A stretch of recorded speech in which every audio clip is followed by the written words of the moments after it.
दर्शकों दर्शनीय महावीर रोड सप्तदल महोत्सव। ढेंकानाल जिला कंकड़ाहाड़ ब्लॉक महावीर रोड गाँव लोक महोत्सव सप्तदल महोत्सव स्वतंत्र नियारा।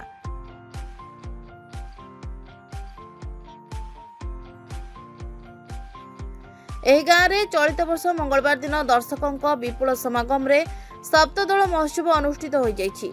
दर्शकों विपुल समागम रे अपराह्न समय रे गाँ चौपाढ़ी एक विराट पटुआर शोभायात्रा बाहरी मेलण पड़िया अभिमुखे जाइतिला। गोपाल मानक लौड़ी खेल नाम संकीर्तन घंटा घंट वाद्य साउंड रे गाँव मेलण पड़िया पर्यंत प्रकम्पित हो उठिथिबा परिवेश। एहारि मध्यरे आकर्षणीय और सौंदर्यमय परिवेश दृश्य दर्शकों को विमोहित करथिला। गाँव सप्तदल महोत्सव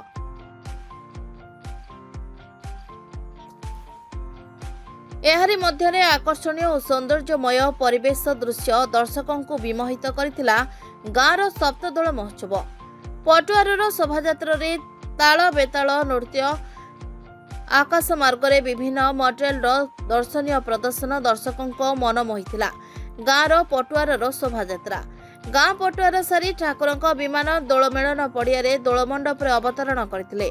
सेठारे ठाकुरों सम्मुख रे गोपाल माने निजर बाड़ी खेल प्रदर्शन करी दर्शकों को विमोहित करथिले। गाँ साहिठारू मेलन पड़िया पर्यंत भेड़िकी भेड़ी दोकान पसरा मेलाइथिबारु ग्राहक मानक प्रबल भीड़ देखिबाकू मिलिथिला।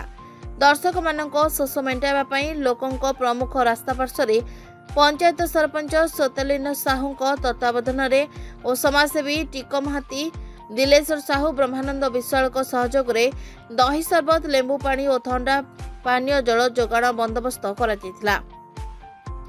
ग्राम्य कमिटी सभापति सुरेश चंद्र साहू संपादक फैसल साहू और ग्रामवासी सहयोग रे श्रृंखलार सह सप्तदल महोत्सव अनुष्ठित होइतिला।